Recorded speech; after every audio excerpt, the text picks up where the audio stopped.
देहरादून से हूँ और सीख रही हूँ मैं अपने गुरुओं के माध्यम से इस बिज़नेस को। और मज़ा आ रहा है इस बिज़नेस में सीखने में, बहुत अच्छा लग रहा है इस बिज़नेस सीखने में। और सबसे पहले मैं अपने ग्रेट गुरु आशीष वशिष्ठ भैया को प्रणाम करती हूँ, कोटि-कोटि प्रणाम करती हूँ। और जो इस बिज़नेस के ये एजुकेशन के भंडार है, जिनकी एजुकेशन में हम थोड़ा-थोड़ा आगे बढ़ने की कोशिश कर रहे हैं।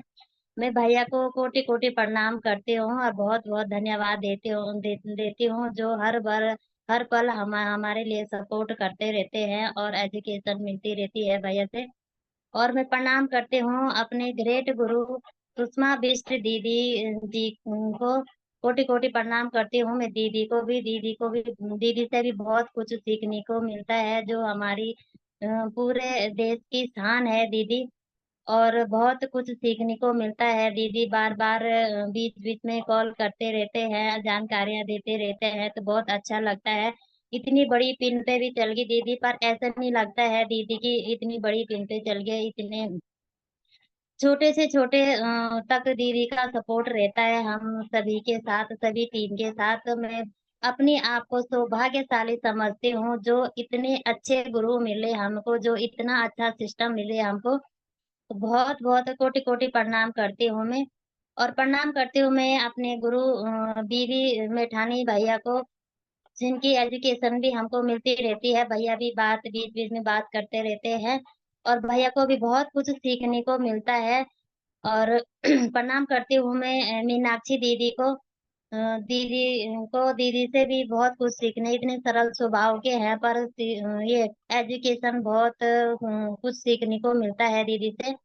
और मैं प्रणाम करती हूँ अपने ग्रेट गुरु, अपनी प्रेरणा स्रोत है रिम्पी भट्ट बहन, उनको भी कोटि-कोटि प्रणाम करती हूँ मैं इस मंच के माध्यम से, जिनकी हर पल एजुकेशन मिलती रहती है, उनकी प्रेरणा स्रोत में मैं हम भी आगे बढ़ने, काम करने का एक जुनून हुआ कि हाँ, ये कर सकते हैं, तो हम भी कर सकते हैं।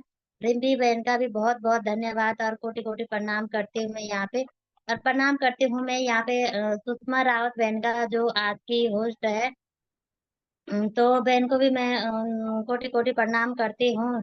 वो उन बहन का भी बहुत सपोर्ट रहता है मेरे साथ।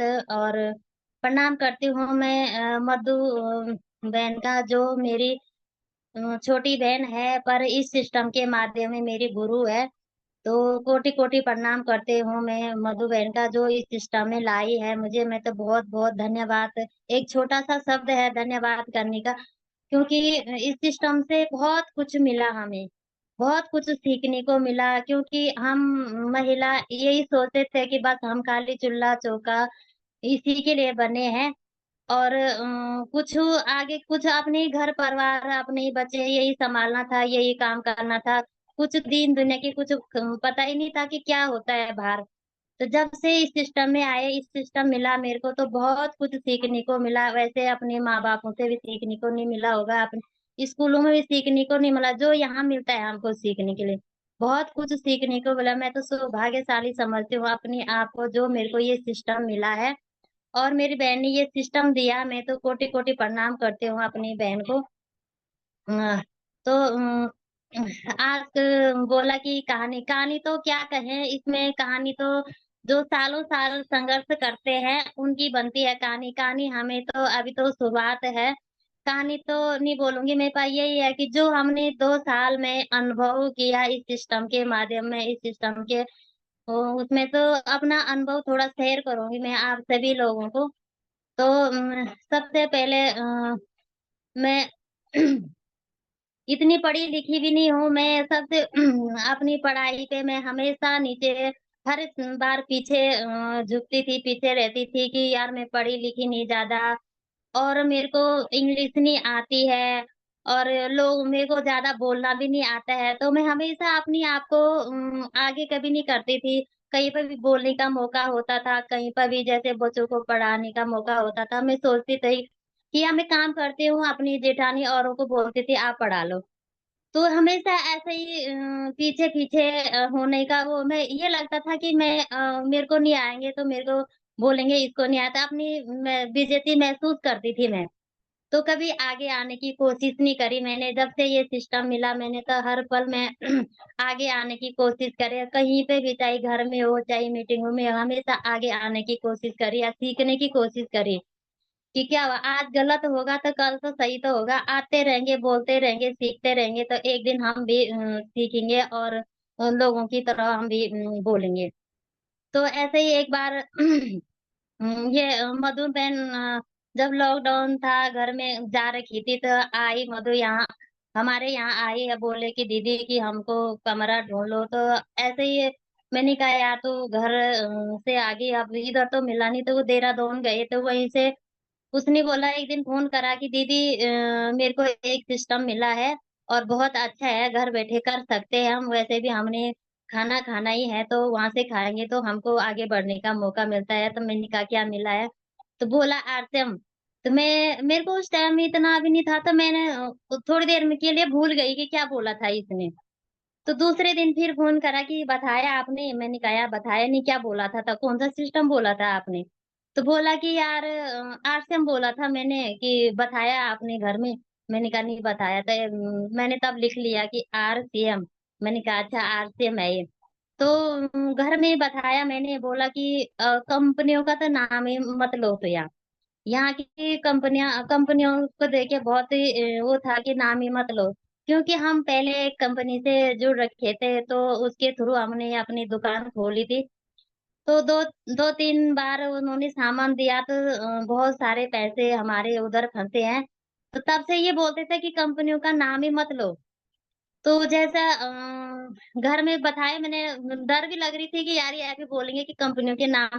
पर फिर भी मैंने बताया कि मधु ऐसे ऐसे बोलती, बोला कि कोई बात नहीं उसको बोलो अगर तेरे समझ में आ रहा तो तू कर ले पर मैं नहीं करती हूँ। मैंने उसको बोला कि नहीं यार ये मना कर रहे हैं। बोला कि नहीं यार बोल बोल। मैंने 2-3 दिन बार ऐसे ही बोल दिया। बोला कि कोई बात नहीं मधु का फायदा हो रहा ना तो मेरी भी मेरा आधार कार्ड भी दे, मेरी आईडी भी लगा दे और अपनी भी लगा दे। मैंने कहा आधार कार्ड देने से नहीं होगा, जब सामान लाएंगे तभी तो आईडी लगेगी। बोला सामान तो मैं नहीं लाऊंगा कि नहीं नहीं लाना की। बोला कि रहने दे की। तो मैंने कहा यार मेरा मन था कि यार इसकी कर लगाना, इसकी ये बोल रही है तो इसका मान रखना था पर क्या करूं मैं। तो मैं मजबूर होगी। मैंने कहा यार मधु ये तो मना करी क्या करूं। फिर एक दिन कुछ दिन बाद रिम्पी बहन का फोन आता है, सुषमा राउत बहन का फोन आता है कि बोला बहन ये है वैसे है, ये सिस्टम ये है। तो मैंने कहा मैं तो तैयार हूँ पर घर में सपोर्ट ही नहीं है तो मैं कैसे ज्वाइनिंग लगाऊं। जब घर वाले पैसे देंगे, जब घर वाले सामान मंगाएंगे तभी तो हमें ज्वाइनिंग लगाओगे। बहन मेरी आवाज आ रही है? हाँ, आपकी आवाज आ रही है, प्रॉपर आ रही है। अच्छा। तो एक दिन ऐसे ही फिर दोबारा मैंने कहा यार बार बार इनका फोन आया तो मैं भी ये लगा कि यार इनका फोन क्यों आ रहा होगा, मैं क्या जवाब दूं इनको।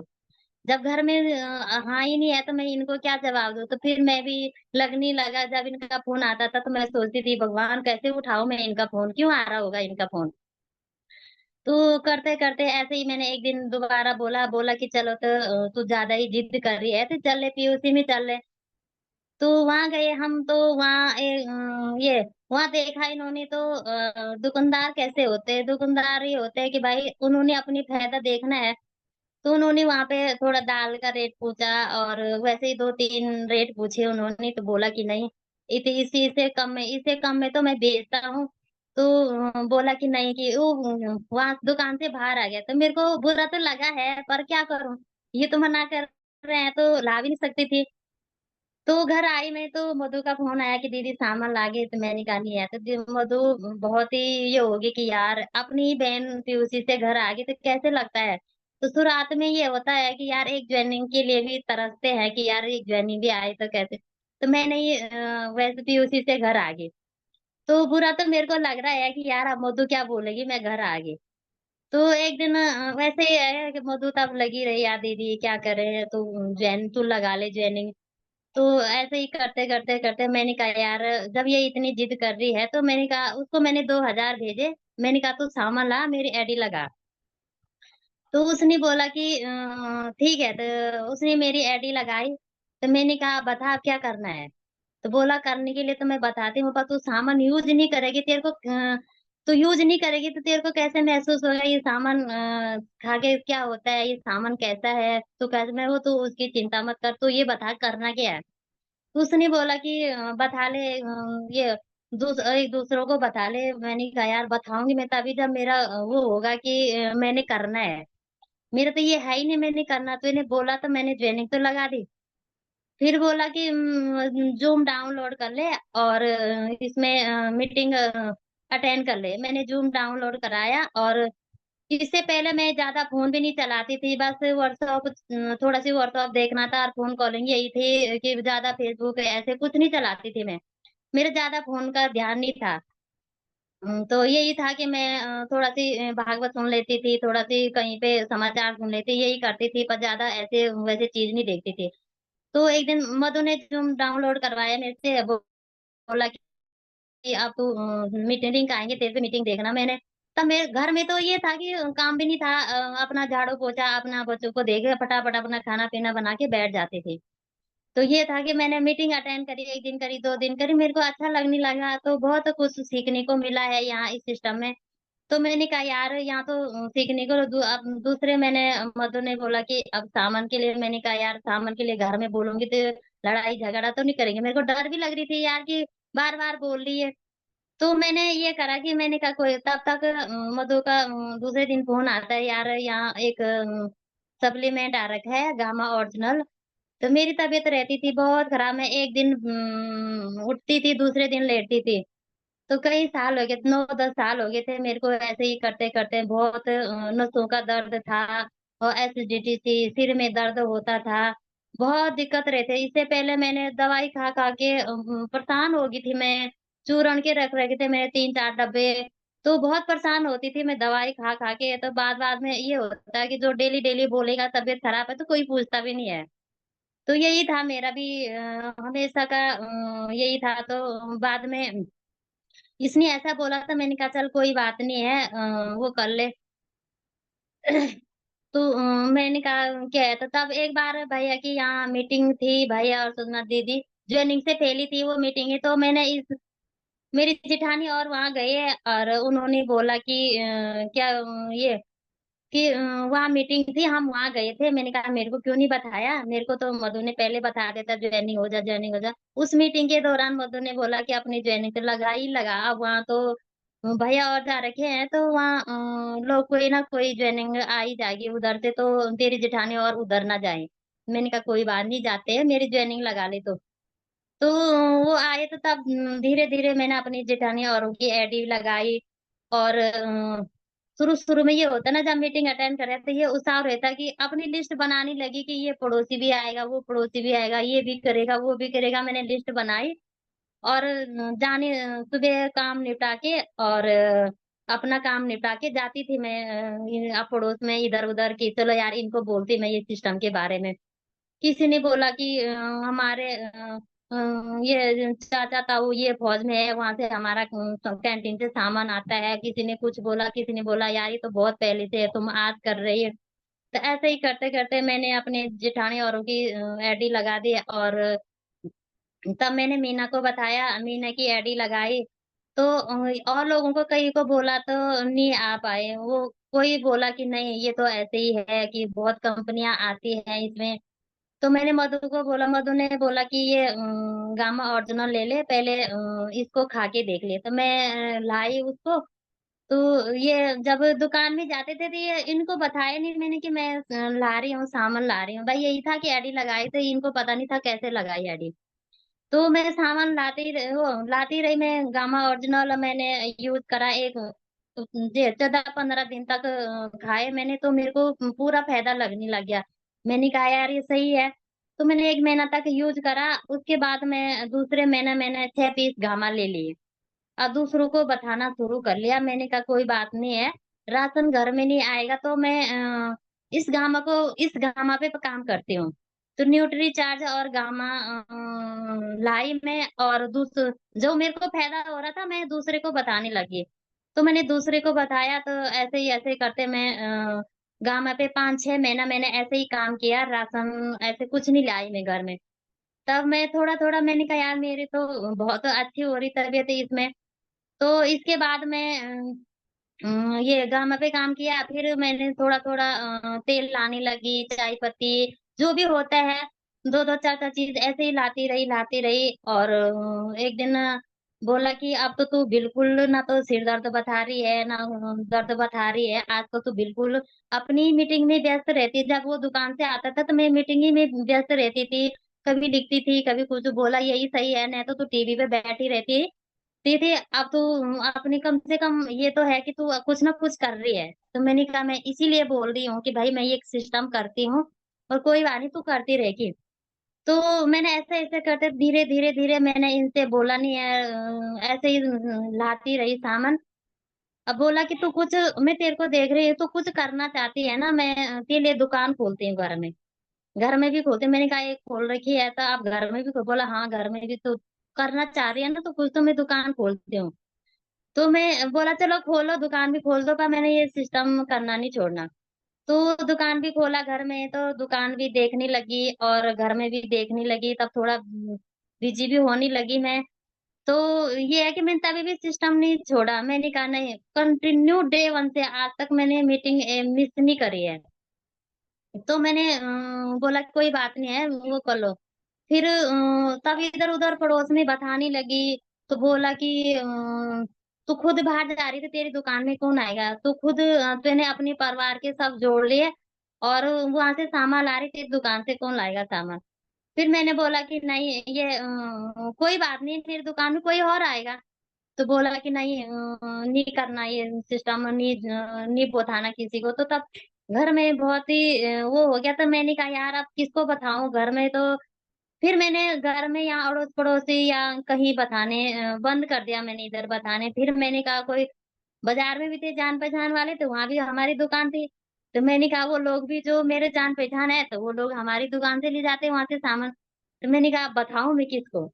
यहाँ बताऊँ तो यहाँ भी दुकान का वो बोले कि दुकान का वो कर रही है अपना, फिर वहाँ बताऊँ तो वहाँ भी क्या तो मैंने ऐसे ही धीरे-धीरे मैंने रिश्तेदारों में या अपने गाँव में या कहीं अपने दोस्तों को फ़ोन करना शुरू कर दिया और इस सिस्टम में काम करना शुरू करा। मैंने कहा नहीं कुछ भी हो मैंने यहाँ काम करना है। क्योंकि मेरे को ये हो गया था कि नहीं यहाँ कुछ ना कुछ मिलने वाला कुछ मैं अगर मैं कोई बात नहीं मैं आगे भी नहीं बढ़ूँ पर मैंने इसमें धीरे-धीरे भी बढ़ूँ पर मैंने इसमें काम करना है और इसमें कोई बात नहीं। तो तब तक बोला कि तेरे आ रही ₹100 ₹200 आ रही इन इससे तो तू एक ही दिन में तू ₹1000 कमा लेगी दुकान में। तो मैंने कहा कोई बात नहीं है, तुम भी सही नहीं है, कौन चाहेगा अपनी दुकान का घाटा? तो मैंने कहा तुम भी सही है और मैं भी सही हूँ। मैं क्योंकि लोगों को अच्छी चीज़ बता रही अच्छी जानकारी बता रही हूँ। और तुम भी सही बोल रहे हैं कि भाई अपना दुकान का घाटा कौन करना चाहेगा? अपना दुकान का ग्राहक बाहर कौन भेजना चाहेगा? तो ऐसे-ऐसे जर्नी चलती रही तो 7-8 महीना हो गए थे मेरे को मेरी जॉइनिंग है ये मई की है 15-16 तारीख को और काम मैंने बहुत लेट में करना शुरू करा क्योंकि घर से यही नहीं था कि मैंने करना है, नहीं करना है। तो तब मैंने मैं बिगिनर निकली थी सितंबर में।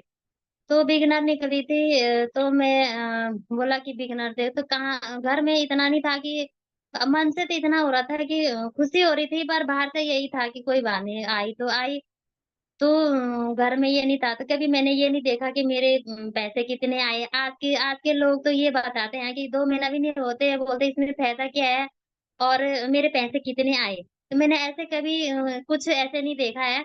मैं बिगिनर भी गई तो बिगिनर की इनकम आई मेरे को 1000 कुछ रुपए आई थी। तो मैंने इनको बताई बोला कि कोई बात नहीं ऐसे ही देते रहेंगे बाद में ऐसे ही होती है ऐसे ही रहती है कंपनियाँ की बोला। मैंने कहा कोई बात नहीं है, जो मैं यहाँ से एजुकेशन ले रही हूँ, जो मैं यहाँ से देख रही हूँ, तो मेरे को पता है कि कैसी कंपनी है। तो फिर ऐसे ही चलते रहे, स्टार्टर गए, ओपनर गए और जब बोला जब ये सुबह की सीरीज़ चालू होगी तो बोला मैं सुबह उठती थी मैं फ़ोन पकड़ देती थी मीटिंग चालू कर लेती थी। बोला सुबह हो, शाम हो, जब देखो तेरे को मीटिंग है, तू तो पूरा आरसीएम में पागल होगी। मैंने कहा हाँ, यही बोलना इंतज़ार कर रही थी मैं कि मेरे को कब बोलोगी तुम आरसीएम में पागल होगी। मैंने कहा एक दिन भैया ऐसी मीटिंग थे तो भैया ने बोला था कि जब तक लोगों ने ये नहीं बोला कि तुम आरसीएम में पागल हो, तब तक तुम ये मत सोचना कि हम इसमें काम कर रहे हैं। तो मैंने कहा यही सुनना चाह रही थी मैं आपसे कि कब बोलेंगे तुम कि तू आरसीएम में पागल होगी। तो सुबह की मीटिंग भी है तो कभी ये है कि हमेशा अटेंड करती हूँ और बहुत कुछ सीखने को मिलता है इसमें। और सभी को मैं यही कहना चाहूँगी कि भाई इसमें सबसे पहले तो अपना मेंशन मेरे को बहुत नेगेटिव करा लोगों ने, घर के लोगों ने, बाहर के लोगों ने, पर मैं कभी नेगेटिव नहीं हुआ। जबकि मेरे को घर में बहुत गुस्सा आता था। घर वाले जैसे कुछ काम के लिए बोल दिया था मैंने कि कहीं तो एक बार भी किसी ने मना कर दिया ना तो दोबारा मैं उस काम पे जाती ही नहीं थी। मैं सोचती थी कि इन्होंने मना करा तो अब ये काम करना ही नहीं है। तो पता नहीं ये आरसीएम ने कहा क्या एजुकेशन है, क्या मेरे दिमाग में ऐसा बैठा कि मैंने बोला कोई किसी भी चैलेंज आए ना तो मैंने बोला नहीं मैंने करना है। तो सभी बहनों को यही कहना चाहूँगी कि सबसे पहले तो ये है कि खुद पे विश्वास होना। मेरे को विश्वास था अपने आप पे कि मेरे को चलो बोलना नहीं आता है, पढ़ना नहीं आता है, पर मैंने करना है। कैसे करें? जैसे कि मैंने रिम्पी बहन को देखा और सुषमा रावत बहन को देखा। मैंने कहा यहाँ पढ़े-लिखे भी हैं और कम पढ़े-लिखे भी हैं और अनपढ़ भी हैं। तो मैंने कहा यार ये लोग कर सकते तो हम क्यों नहीं कर सकते? हमारे पास क्या है? जब रिम्पी बहन की कहानी में आता है कि राशन के लिए पैसे नहीं थे, तो हमारे पास तो सब कुछ है ना, हम क्यों नहीं कर सकते हैं? तो मैंने सोचा कि नहीं मैं करूँगी यहाँ काम और जितना भी बन पाए मेरे को जितना भी हो गया तो तब मैंने शुरुआत करी तो बोलना शुरू करा और सीखना शुरू करा तभी जाके आज ईगल पिन पे हूँ और सबसे पहले मैंने अपने अपलाइन के टच में रही हूँ। ये अपलाइन के टच में रहे हर एक दिन मैं फ़ोन कॉलिंग करती हूँ, हर एक दिन मैं ये सभी गुरुओं का मेरे पे आशीर्वाद है और सभी गुरु समय-समय पे कॉल करते रहते हैं।